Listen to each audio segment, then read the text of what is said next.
Hello, everyone who is trickling in. Thank you so much for joining our monthly webinar here at Sense. I am super excited today because I happen to be joined with one of my favorite operators, John Cooper from WaveMax Hialeah. Welcome. Thanks. Thanks for having me. Oh my gosh, a pleasure. John has been with us for so long.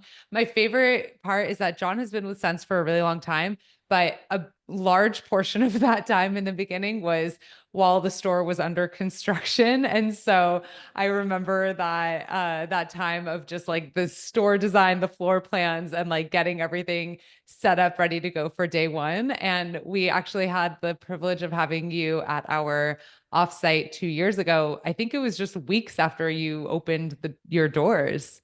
It was. It was. Oh, That was a nice meeting. it was wonderful. And John is back here again today because he has so much insight and information to share with you all about operations for Wash and Fold and everything in between. And so while we do have a ton of questions to go through, I would love to encourage you, if you guys have any questions that you want to cover, please feel free to drop them in the chat or in the Q&A. I will be managing those chats and Q&As and hopefully incorporating them over the course of our conversations, as well as we have a couple Sense team members in the chat here to help as well. So um, just jumping right into it. John, can you tell me a little bit about how you got into this industry? Sure. In late 2019, I left a corporate job and got outplacement. And part of the outplacement was exposure to franchise brokers. My wife and I had made a decision that we wanted to build our own business. And since we were both, I was a career big company guy and we grew up in big company families, decided to go with a franchise and ended up selecting WaveMax because at the time it was really the only national franchise in the laundry business available. And one of the things that we liked about the business is it was a business that needed to be disrupted, and it was a business that it would be very difficult for an Amazon to take over because of the nature of the business and the neighborhood nature of the business. Amazing. And so you signed on with WaveMax in 2019, or something around 2020, that. early 2020, started looking for a location. COVID was a terrible time to be looking, turned out to be a terrible time to be building too. Finalized the site in April of 2021. And sadly, it took us 2 years to build out, and we opened in April of 23. Amazing. What was the pandemic experience for you? Was there any regret in deciding to kind of change avenues or get into this new space at that time of uncertainty? It was more the impact on the construction cycle itself. Every day people woke up with dirty clothes. People needed clean stuff more than ever. So there was no pronounced, we didn't see any demand dropping. It was really more the construction cycle was completely upended. Simple things like 2-inch copper elbows went from 70 cents to $70. Oh my God. It took us 9 months to get our air conditioners, which in Miami is an absolute must. And so that cycle was very difficult and much more costly than it should have been. Absolutely. And hopefully we'll learn a little bit about how you've made up for some of those construction costs over the last 2 years of being open. And I would love to know, just, well, we're kind of jumping ahead a little bit, but how involved have you been day to day from, opening? Of course, I'm sure you were at the store all the time. How has your involvement over the last 2 years day to day evolved? So once you got past the first few weeks of opening, I'm generally in the store 1 to 2 days a week. Dedicated Saturday mornings. There's a bunch of tasks I take care of that I don't want my team doing, changing air conditioning filters, cleaning lint traps, doing other maintenance. Um, and then oftentimes I have to go in to intake inventory of materials or address other issues.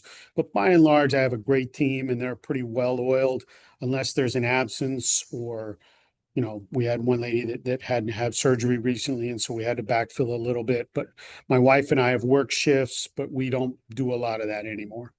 Amazing. Were there any sort of hurdles that you had faced during launch, aside from all of these construction delays and so on, that required you to be at the store even more so? No, actually, once we got launched, it really went pretty smoothly. We had, the franchise has pretty good training. We Yeah. we grew it and leveraged some of the laundromat millionaire content as well and used their stuff. They have very good stuff. We had the team very well trained. One of the things that Sense did for us was they recorded all the training for me in Spanish. So my team is Spanish speakers only.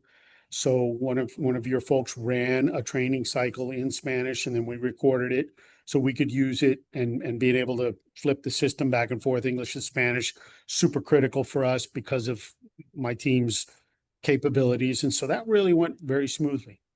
That's amazing to hear. I love that. Thank you. We didn't pay you to say that. I promise.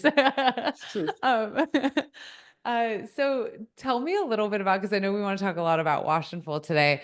Tell me a little bit about starting from scratch with your services. And obviously, I think a franchise model might be a little bit different than, someone who may be just like starting from the ground up, because I'm sure there is like a preconceived notion of the services that you'll be providing as part of being a franchise. How did you decide to introduce Wash and Fold? And was that something that was a priority from day one? Wash and Fold was definitely one of our priorities from day one. That was part of the reason we picked Sense. We Mhm. wanted to have wash, dry, fold day one. We wanted to be able to extend to pickup and delivery, and be able to extend to dry cleaning. But we started the laundry with wash, dry, fold services day one. That was a clean priority. We had worked through and done a bunch of practice runs. I have 6 kids. I grew up in a big family. So, between my wife and I, PhDs in wash and dry and fold. So we worked through with everybody how we wanted it done, what we wanted done, how we wanted things to flow. Had an initial set of products that we wanted people to leverage.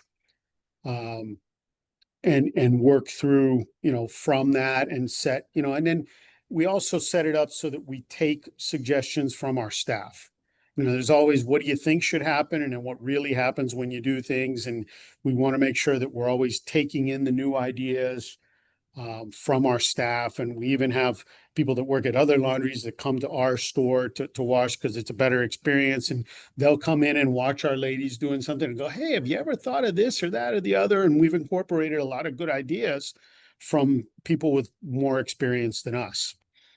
It sounds like it's a little bit of like a flexibility can keep the magic alive, just being open to changes um and also, thinking something can be done one way and then in reality it just gives me that Instagram versus reality vibe. You had mentioned that, you had employees who joined you who had ways of doing things or suggestions for doing things. How critical in the beginning was it to find people with experience in wash and fold or even in the garment care industry versus training somebody from a different industry? It was helpful, but not critical.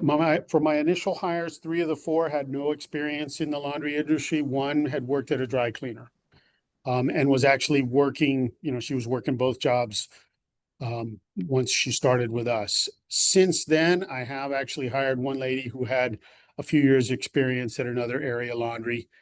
But outside of that, really, the laundry experience wasn't super critical. What I found picking people, though, what was more critical was having them be tech comfortable.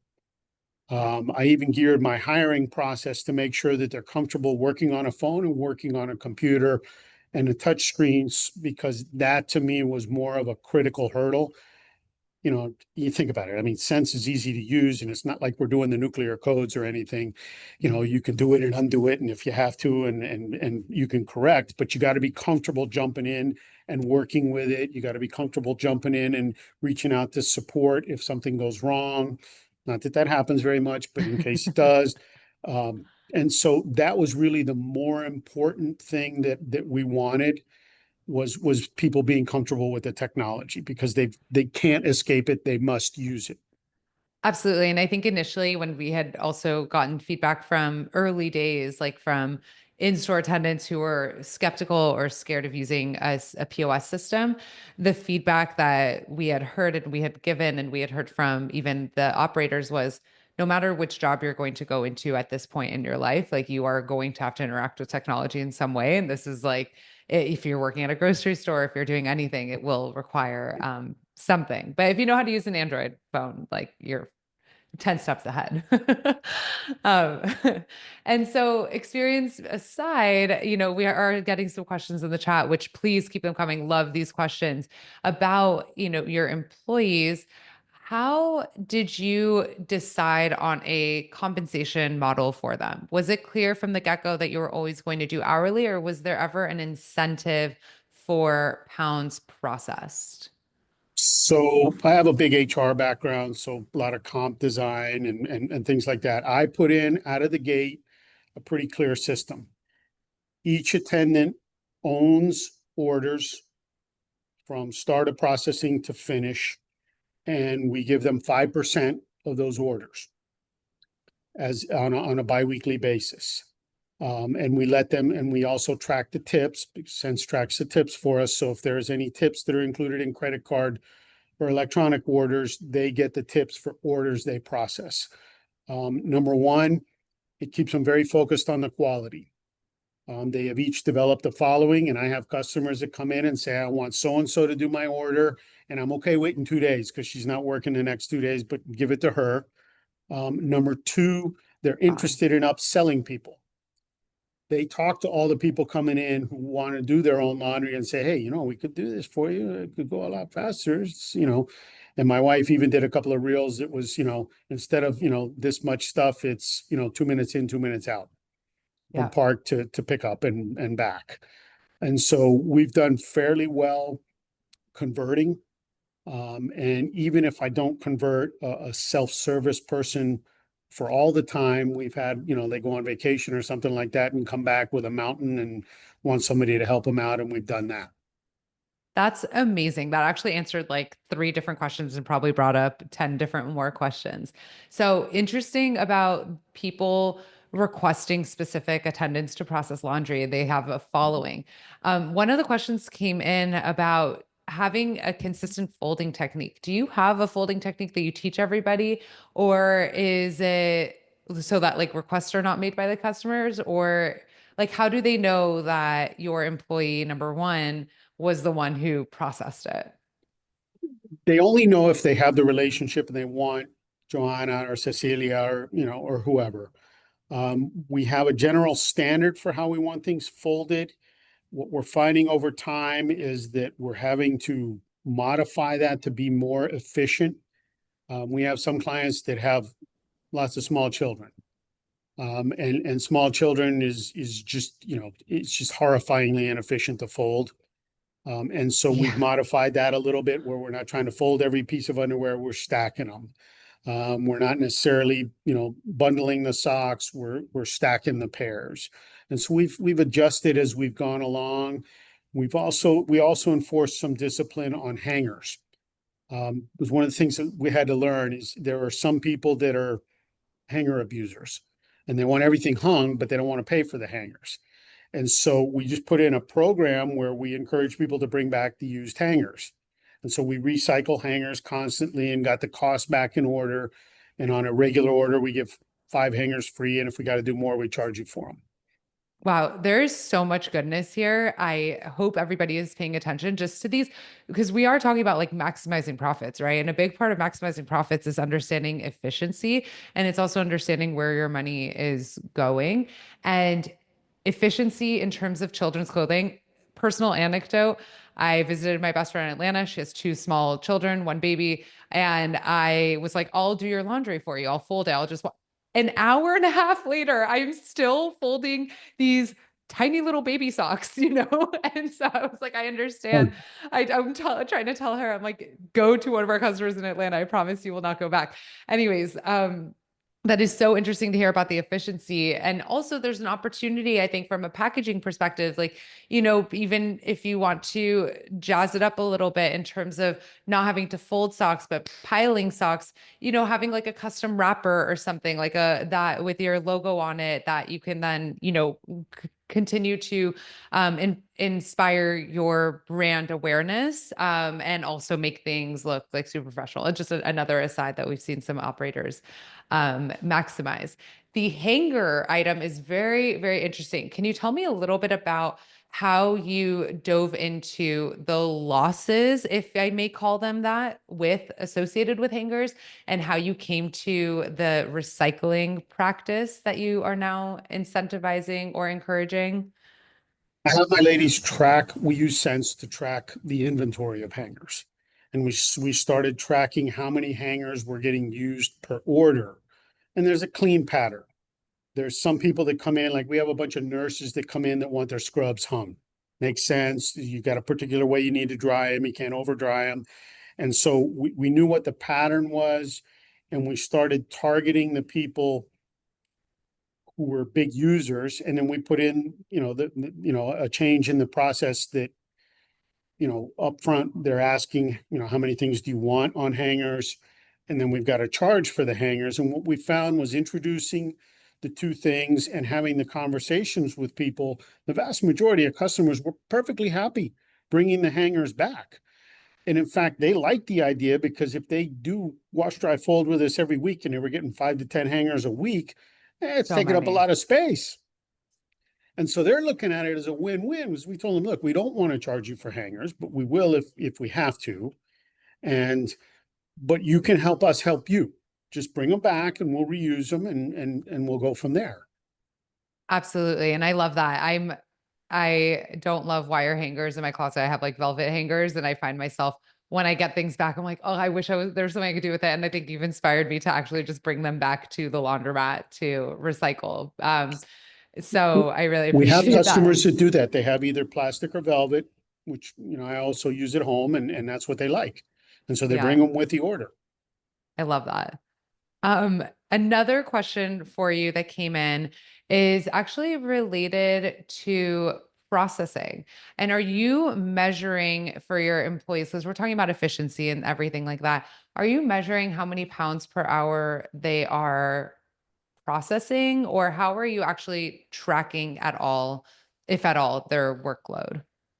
So since I pay a commission on their production, I know who produces more, who produces less. And in one case, I had one gold brick of an employee who I eventually had to let go, who wasn't working as hard as anyone else. And you have to kind of take into account that depends on what shifts they work as well, because wash, dry, fold for me is highly weekend focused. Mhm. So we're doing between 25 and 35 orders a day, Saturday, Sunday. And so that's, the people that work those days are going to have more volume than everybody else. And so we've kind of picked up a pattern, but I know how it flows and I can watch it, and I make sure that orders aren't staying in the queue longer than they should unless there's a specific request around it. Mhm. And so, with that being said, in terms of managing this volume, obviously it sounds like weekends might be a little bit heavier on the wash and fold. How do you adjust your in-store operations, whether that is staffing wise or machine utilization wise, to keep up with the volume and still maintain that quality? So by WaveMax rules, it's a staffed laundry. So I've got to have somebody working there open hours. We're open 7 a.m. to 10 p.m. Monday to Friday, I have one person for each shift. One person opens, hands off, and then the second person closes. On Saturdays, I break it a little differently. I have an opener at 7. I have somebody start at 10, and then I have a pair of people start at 2. Generally, 7 a.m. to 10 p.m. is not too busy. 10 a.m.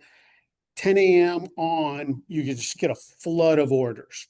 And so I have 4 people working, and we have one row of washers that faces our wash, dry, fold counter. And we generally just on weekends, we just shoo the customers away from those and we just hammer away at those. And the customers are kind of normalized to know they can't touch those right now. And then every once in a while, when the store gets really busy, you got to kind of either acquiesce and let them use one or just chase them away because we've got too much.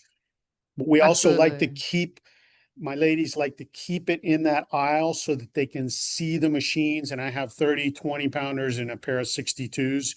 So I can handle kind of variations in volume pretty well. I like the idea of having everything kind of centralized in one area so that your staff is there. Um, is from a perspective of there's so many questions coming in. People are so curious. This is amazing. Please keep the questions coming. Um, there is also a curiosity for me about that divide on like Saturdays, on weekend days, where I imagine self-serve also is super busy. How are you prioritizing? Like, obviously, a customer is there, they need a machine, you're giving them one of the wash and fold machines, right? We do. And really it's kind of at peak times is where you run into it. It's only a few Yeah. hours, like, from the kind of the 11 to 3 or 4 is really your super peak time. We've kind of normalized their behavior because my ladies are working faster than the customers. So there isn't an open machine on that row. They're pulling stuff out and putting stuff in before anybody can jump in. So it's kind of normalized the behavior. Um, and we don't have to chase too many people away from it. But we really don't hit, you know, I wish Maximum a max capacity. capacity all that much of the time yet. Yeah. So a question comes in about how long did it take you to understand that flow of orders to schedule your staff correctly? Like, I'm sure there's a lot of trial and error. What were the things that you were looking at that point? It was less trial and error. I went in having talked to a lot of operators around what's the pattern. I started my weekend shifts 2 and 2, Saturday and Sunday, and ended up throttling it back down from there when I didn't have the productivity or I didn't need the staffing as it was. And so I've ended up Saturday, it's 2 and 2 staggered. Sunday, it's 2 in the morning, a 7 a.m., a 10 a.m., and then a 2 p.m. solo Mhm. finishing up the store. Yeah. So it sounds like it's a just not so much for everybody else, like trial and error, but really just quantitatively taking a look. Would you rather Mm. be understaffed or overstaffed at any given moment? Well, you can't afford being overstaffed very long, so I just tuned it as quickly as I could.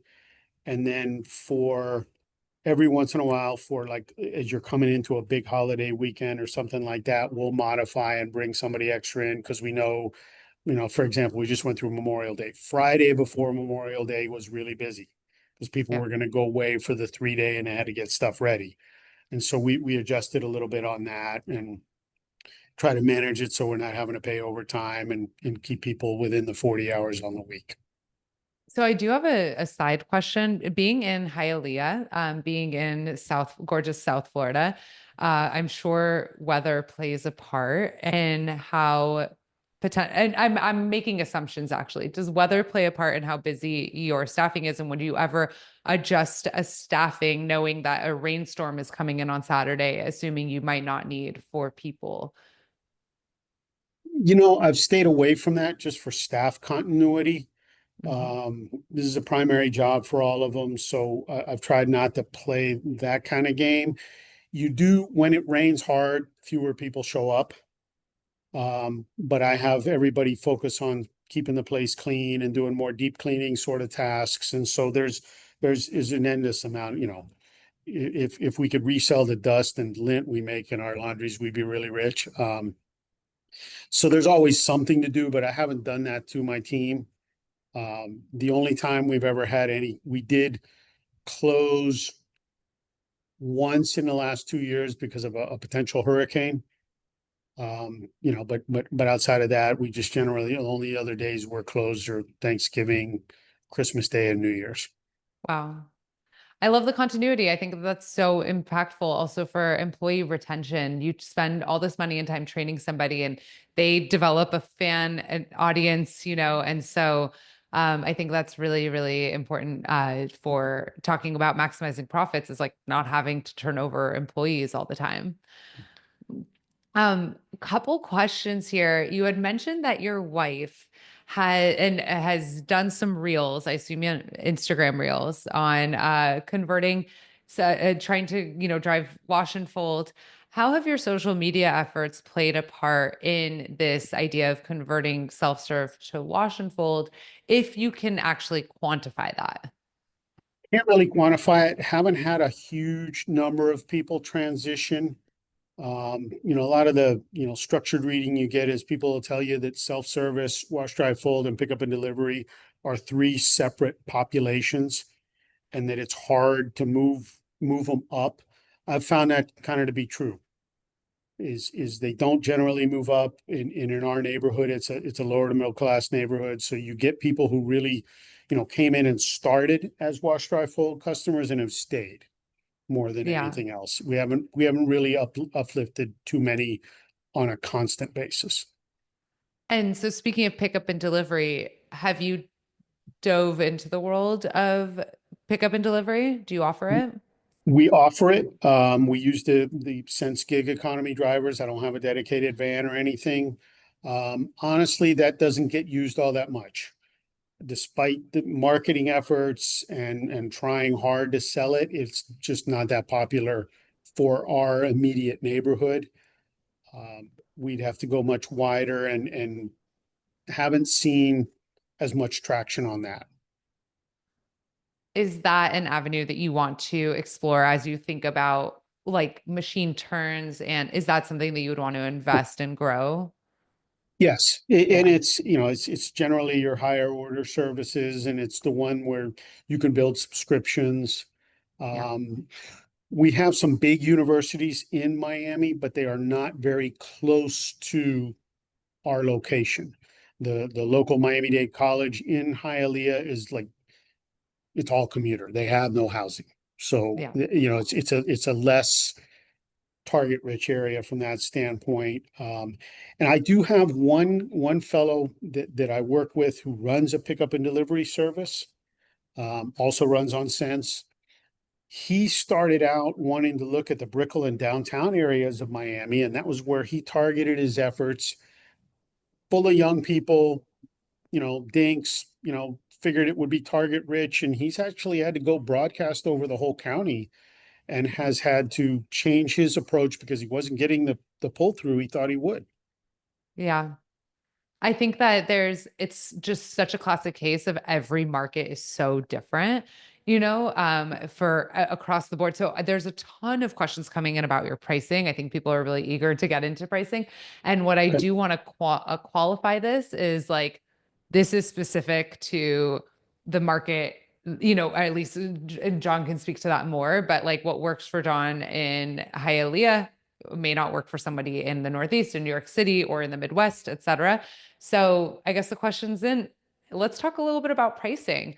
Can you tell me about your pricing journey for wash and fold from day one to now? So day one, when we opened, we went in with a pretty aggressive price at 99 cents a pound for regular wash, dry, fold with add-ons built in for specific, heavy soiled or same day processing. Since then, I've raised prices twice, so we're up to $1.19 a pound. Did 10 cents at a pop. Hialeah's got a lot of alternatives, so people are fairly price sensitive. We've broadcasted it when we were going to do it, so we didn't surprise people. Uh, used Sense Accelerate and Starch Up Mhm. before that to make the announcements to those customers. Uh, put signs up in the store as well. Been able to weather the price increases without a lot of noise or bother around it. That's gone pretty well. And, we just let people know and give them an explanation. And then the only other thing we've had to kind of try to enforce is you have some clients that want to come in midday on a weekend day and insist they get it back the same day. And I've already got Mhm. 20 orders piled up behind my ladies. And, we've had to kind of be a little harder nosed with hey, if you want to jump the line, it's 50 cents more a pound. Yeah. And most people won't pay that in our market. I mean, yeah, that's if you need it, it makes sense. Like a rush fee, absolutely, but it's more so I feel like a vanity metric at that point. So no, I want it now. Like we are so used to the world of immediacy. I experienced that myself with Amazon. Amazon tells me earliest delivery Thursday. I'm like, in 4 days, like what is, and it's not like I needed this thing before I just ordered it. Um, so some questions here about your pricing and difference in pricing for pickup and delivery. Do you charge anything differently for pickup and delivery? Pickup deliveries at $1.99 a pound. And then we split the gig economy driver fees with the 50/50 with the customers. Got it. So you're lowering the cost of the on-demand delivery service, which they have to pay for, but essentially you're subsidizing that, but you're also kind of covering for it in the base cost of the wash and fold. Got it. And then another question coming in about pricing. Do you charge for soap or is that included in your pricing? No, all the products, the basic product set is included in our per pound or per item pricing. We use mainstream stuff. We've recently switched to using Laundry Labs pods, and we include softener and vinegar and ammonia and degreaser where we need it. We do have some clients that want specific products. And since we use Sense as well to sell products, there are customers who walk in, drop us 50 pounds of laundry and say, I want 2 bottles of Downy and I want you to use this detergent. And so we just add the specific detergent to their orders. I tried doing it with modifiers Mhm. and it wasn't very successful. It's more visceral when they can see the product, and we've switched more to that. I hear that. That makes sense. Again, finding ways for technology to work for you in your market, your store, that's amazing. And then just thinking a little bit about your your marketing efforts that you had spoken to initially, in terms of bringing in customers. I remember some of the marketing efforts that I think you had done some flyering in the neighborhood when you first opened your doors. There was a lot of excitement around the foot traffic in your area. How has marketing or trying to acquire new customers, how has that effort changed in the last 2 years? So we switched early on. I walked every apartment building, every house for miles around the store. Found that to be low return. Switched to more everyday direct mailing because you guaranteed it got in mailboxes. I found it a lot of building supers were walking around behind me, pulling them off the doors. We've also, as we built up, we were able to switch more and leverage more SMS and email marketing. Mhm. Once you've got people in a system, it's easier to interact with them. Starting out, you can't do it. You got to build it up and get them to give you their data and be able to leverage it. And so we were working. We started the store with Sense and Laundroworks well before you guys merged, but both capture the data for as many clients as possible.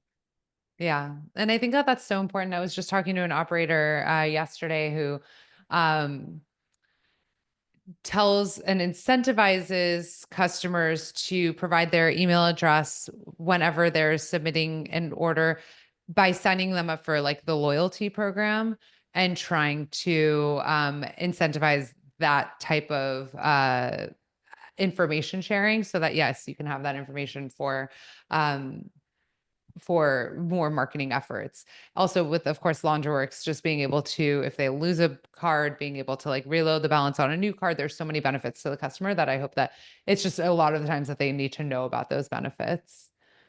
Um, Lots of questions. I know that we're kind of jumping back and forth between topics. I really appreciate, John. You're doing so amazing with this like rapid fire Q&A that's coming at you. Everyone in the comments, thank you so much for the questions that are coming in. These are so great. We've kind of thrown our agenda out the window because you guys are just offering great questions. A couple of questions additionally about pricing. So I think I want to kind of take back what we were talking about, like go back to what we were talking about. More questions about the upcharges and specifically separation of clothing. If somebody asks for you to separate their clothes, are you charging? Is there a separation charge? Like, how are you managing that as we think about machine usage and employee time and so on? So guidance wise for my team, if there's a large load and you have enough whites, for example, to justify loading a separate load, we'll do that. We often have clients that come in, like I have a bunch of mechanics that come in and they bring in, their mechanic clothes and they'll have it separated. And so we'll process those separately. And no, we don't upcharge them for having to do that. Mhm. The only other thing we've had to kind of lean on clients around is people try to sneak comforters in the bags, and you're like, no, no, no. And we've had to call a few clients out on that. I did have to add a separate per price item for blankets versus a comforter. It's different economics to it and different needs. And what I found is that the comforters generally you need to put them separate and they take a lot longer to dry. So we've kept a higher price on those. We do a lower price on blankets, but we have some clients that run, I guess they run a couple of small Airbnbs and they have regular Mhm. use on the blankets. And it was a way to keep them and to keep them happy. Yeah, absolutely. And I wonder if there's also like a margin, a higher margin on any of those items, like a blanket where you're still like, because I'm thinking you're charging maybe what, $15, I'm guessing, for a blanket, but you're running a machine that costs money. There's an employee time. Like, are you thinking about fees of profitability for you? Or are you thinking about competition across the board when you're setting these prices? Like, how does that calculation come about? Well, the per item prices, it's usually I've set them to make sure that we're covering the fact that they've got to go on a separate load. But generally, folding a comforter takes way less time than folding a 50-pound order of baby clothes. And Mhm. so they're actually more profitable as long as people aren't trying to sneak them past you. Yeah. So we've got them priced and we separate the pricing, king, queen, full, twin. So we're fair on what we charge people. And then we've done a couple of side deals with the small Airbnb guys. I charge them twin size, not, king size for some of them because I can put a bunch in my bigger machines and run one machine and then it's fine. And we have a minimum pounds is 17 pounds per order. So your minimum order is like 20 bucks an order, 23 an order at $1.19 a pound. And then the only thing we've had to be careful with that is if people bring in multiple bags, you got to make sure you're recording it correctly so you're not charging them the minimum price more than once per order. And so So it's a I care think thing there. I think Jack is on this call. Jack, we need to turn on aggregate minimums for John Cooper. You've aged yourself, John, or at least your legacy on Sense. We have a feature that we'll talk to you about afterwards. Okay. It came out a long time ago. It on for everybody else probably but you. So we won't Okay. have that problem again. So that being said, a couple additional questions here about comforters. This is such a hot topic. First and foremost, when somebody does sneak in bed sheets or something that you might charge per item, how are you communicating with the customer? Are you telling them like, hey, I'm just adding the price here? Like, what does that conversation between your attendant and your customer look like? So we've been fair with customers. If we didn't ask the question as the order was coming in, we've gone ahead and processed, but we've put a note in the order and I've had my team call them and say, listen, we saw this, there was a comforter. Next time, the comforter has to be separated because it's a per item price. And so most customers get the message and follow along. And my ladies know who the sneaky ones are and we check them more thoroughly. Absolutely. Yeah, fool me once, shame on you, you know? Yeah. uh, And then last question on pricing, and then we'll move on. But um, there's a curiosity about the different types of upcharges that you offer for wash and fold. Can you share some examples? You had mentioned heavy soil. Are you doing anything else? Any specific, detergents, degreasers, anything like that?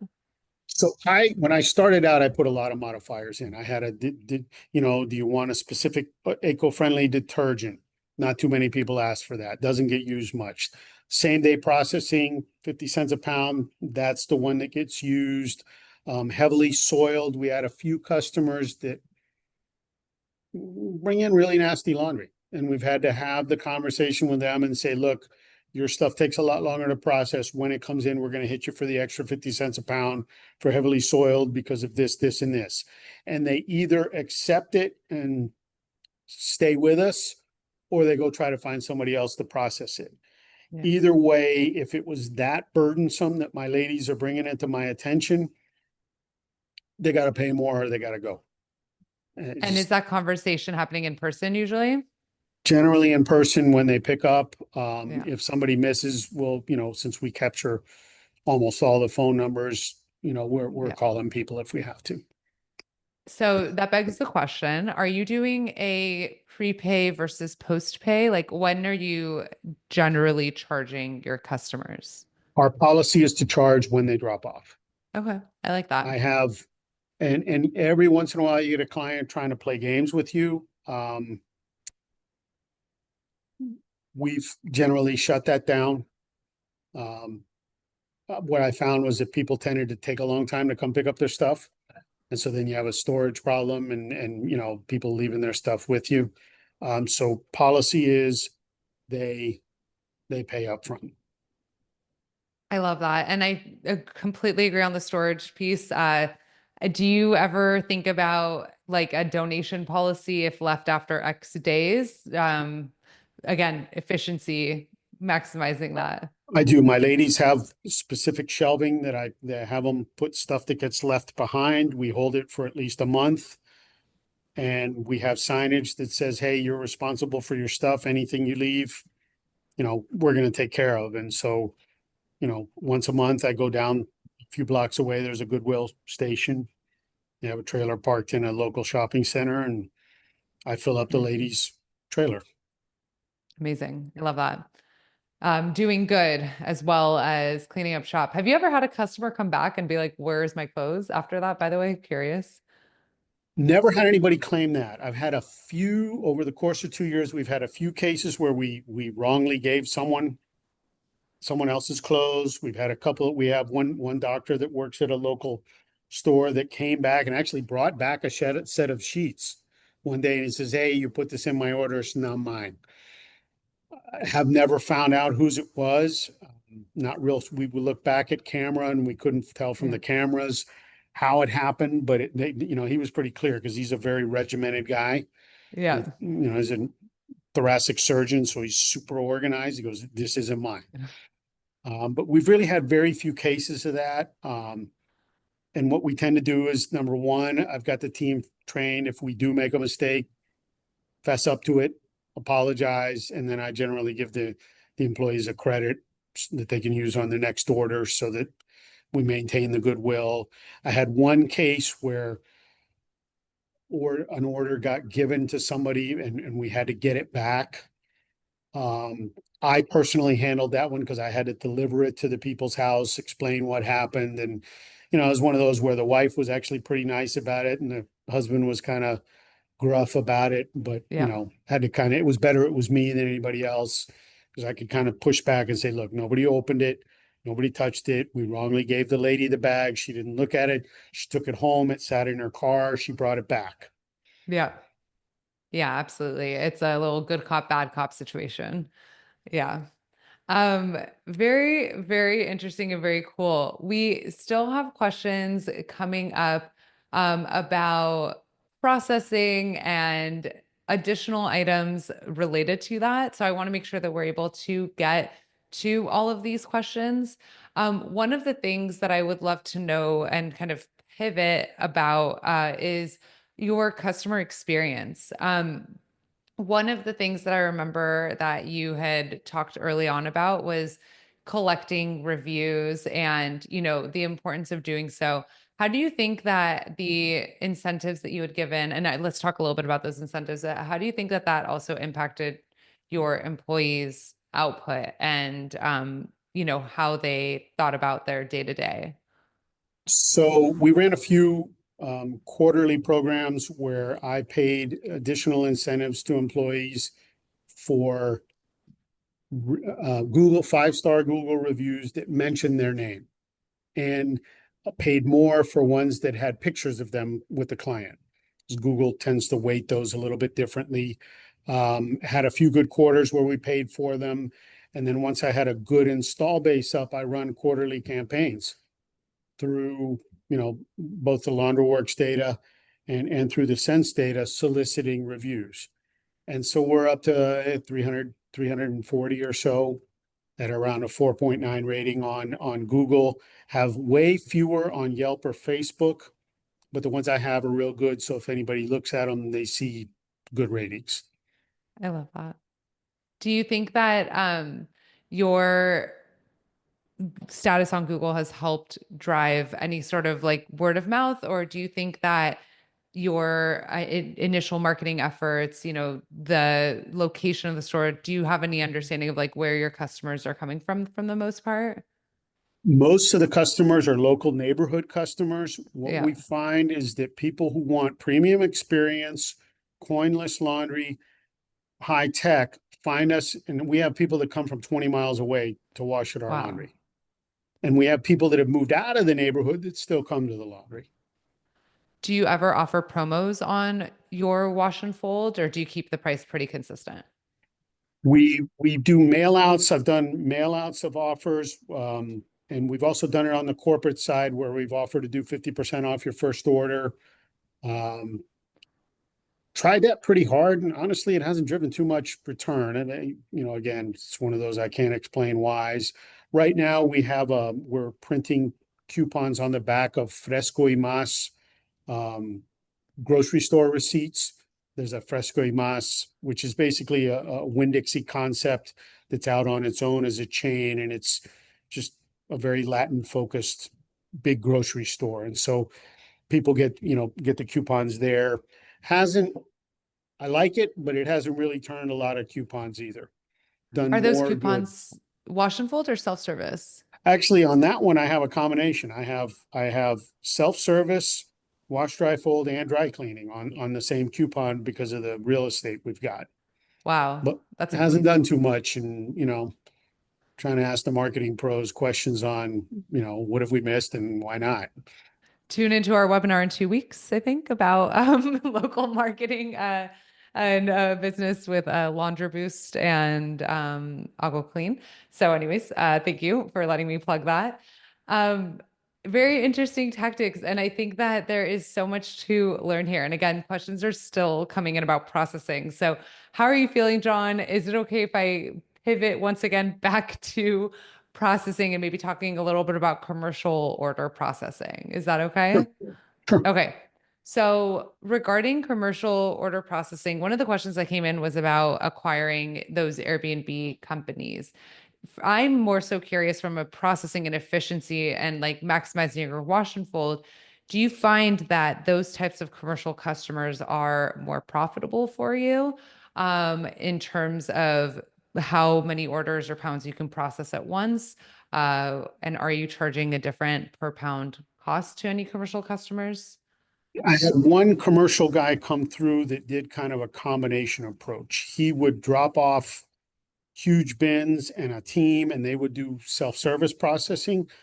I extended on LaundroWorks, we do a big bill bonus where we give people incentives for using cash. I gave him that incentive plus a little bit more to convince him to work with us. And he paid me via Zelle, so I wasn't running up credit card fees. And we had him for a good 4 or 5 months, and he was running a lot of stuff. Simpler loads in that it's towels, hand towels, washcloths, and then sheets and pillowcases. So Yeah. it's actually a more efficient order to process than regular residential orders. And so, with that being said, in terms of processing at the store, you had mentioned that your team is washing right alongside. Have you ever considered any sort of different processing shift, like an overnight shift or different hours when you don't have self-service customers in the store? I have not had enough volume to justify doing that. Obviously, certainly an option. I got 44 washers and 44 dryers. If I could keep them busy 24 hours a day, it'd be much better. But I have not found, I've found the corporate business in Miami very hard to solicit, despite all of my efforts. I have not done well with that and would love to learn from somebody better than me how to do that because that's where we haven't seen much return on our efforts. What do you mean by corporate business in this case? So if you look at it, who has regular laundry needs? It's, massage or therapy shops, tattoo parlors, smaller motels, hotels, um, you know, um, Airbnbs. There's a whole set of categories of places, fitness centers. There's a bunch of people that have needs and do laundry. It's a question of how do you get them to give it to you Mhm. and get past it and how do you, I had one client that they run one of those, they do those cold, you get in the cold water and then the hot water Cold and plunge. everyone's, yeah, cold plunge. I'm not signing up for it myself, but the only twist on their orders is they're giving you towels and bath rugs that are horrifyingly wet and heavy. And so moving it around was a problem. And I had to process first and weigh when And it was then way. complete to be fair to them. And Mhm. so, but that's really the extent of it. And then we have the one other guy that's running the pickup and delivery service on Sense that we process for him. Yeah. And as Suzanne points out, that a lot of gyms also have washers at their facilities, so it's difficult to get into those accounts too. Yeah. But it is interesting to think about like the difference of like folding a towel versus folding a baby's, little leotard. A great question came in the Q&A from Dimitri, who is asking 2 years into this, knowing, your separation of self-service and wash and fold, would you change the machine mix, size, and quantities of the machines? And if so, what would they be? Love this question, Dimitri. Honest answer is we got it. We inherited the design, but we have a design where when you come in the front doors, the automatic doors, the first 8 machines you see, it's 4 62 pounders, 4 77 pounders. Common wisdom tells you that that makes them get used a lot. Honestly, it hasn't happened so much. The one guy that came in that had the volume used the heck out of them. They don't get used as much as the other machines, and they're very expensive machines. So had I to do it again, might I have a few more smaller machines than the bigger machines?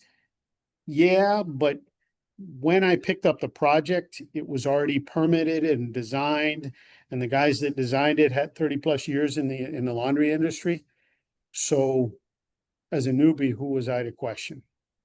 The only thing I Absolutely. didn't do is they had originally designed it for 55 washers and 55 dryers. I only put 44 and 44 because I couldn't afford it and because I thought it was too much. I think that that's really amazing also to know that things can, there again is that Instagram versus reality understanding of these are going to get used a lot, but they're also huge machines and probably like, the average Joe and Jane, doesn't necessarily need that every day. So a very interesting question, Dimitri. Thank you for that. Um, we have only 5 minutes left. So if you have any questions, feel free to drop them now. John, I can't tell you how much we appreciate the time. You have done so much in imparting wisdom to the large number of attendees here. So thank you so much for doing that. I guess just looking ahead to scale and the future of Wash and Fold, do you have any enhancements or plans that you're exploring for Wash and Fold and kind of attempts to growing this side of your business? I think we're looking hard at social media marketing. And what we're finding is that we're having to kind of really pivot to more reel-based marketing versus static ad-based marketing. And I've done a lot of reading up on coming into it. I've got a lot of process systems operations experience, very little marketing experience. So I'd say, if I had anything, if I had hindsight and I could go back, I'd have put a lot more energy into getting more expertise around marketing and frankly, more localized expertise on marketing, because I think my city is unique and probably needs unique treatment. And a lot of what works throughout the United States isn't working for us. Yeah. And so with that, looking forward to marketing and understanding how that will grow. If you had one piece of advice for someone looking to get into wash and fold or grow their wash and fold, do you have a piece of advice that you can impart? What I found was, and it's a recent change we made, my staff got into a little bit less discipline on product usage than I would have liked. Like they Uh, were going overboard with the detergent or yeah. Detergent and softener, and and so I recently switched to Laundry Lab sells buckets of pods, and the pods are easier to control, and they're actually producing very good results with the wash. And it's actually saving my ladies time and effort because they're not making as many back and forth trips to the washers. And so we use that as a primary detergent. It's saving money. We still use Roma for heavy duty and loads that you got to do pre-wash. Um, and so we've adapted that, and preliminary results are it's saving money, and it's more time efficient. How many pods per pound are you using? So it's not per pound. It's really, we've got we use 2 pods for a regular load and a 20 pounder. And then 3 pods if we found that's sufficient for the larger machines for 30, 45, 62, or 77 pounders. Wow, amazing. I love a pod personally, traveling with them if there's ever laundry, it's amazing. Um, okay, we have more and more questions coming in that I don't think we're going to get into. There is one last question because I know that you are an ops guy and this is your amazing side hustle, but we did have a question that I am curious about myself, so we will end on this one. Are you using AI in any part of your business? So I've used it for searches. I've used it to find lists of potential corporate clients. We've used it to write standard operating procedures. I bang on the Sense and Laundry Works people all the time that I want predictive analysis. I want you telling me how to market. I want you to use collective wisdom of thousands of cases that you have out there doing Coming stuff. soon, don't worry. I look at it from that perspective more so. That would be helpful for all of those tools. Have I pulled my data out and done a lot of other sort of analysis? No. Yeah. But I think there's a great deal of potential across the combined data that we have to do a lot more better and smarter things to help all of and I know it's coming, and I've talked to my guy Charlie Holt a bunch of times about it, and he keeps promising me it's in the works and they're building It it and is. it's coming. And It totally is. And Charlie's on here, so I can vouch for him too, that so, he's speaking truth to power. So, with all of that being said, John, I am so appreciative of the time and the effort and just rolling. You talked about flexibility early on, rolling with the punches in today's webinar that went totally off the rails and just became a Q&A with John Cooper from Wave Max Hialeah. And the demand for this makes me think that we should be doing many, many more of these types of events, especially with someone with as much wisdom as you. Thank you for being a part of Sense's journey over these last 2 to 4 years, depending on how you track our journey together. And we are just so grateful. And thank you for all of the activity and the time that everybody spent here with us this hour. We appreciate it. We're so excited to continue the conversation with you. And John, thank you again. You are a Thanks for gem. having me. And thanks, Sense and Laundroworks. It's been the backbone of our business, and we picked them independently back in the day. And we're frankly very happy when you guys merged because it proved out the point. We love to hear it. Thank you so much, everybody. Have a great day. Happy June, and we'll see you soon. All Bye. right. Thanks a lot. Bye. Bye.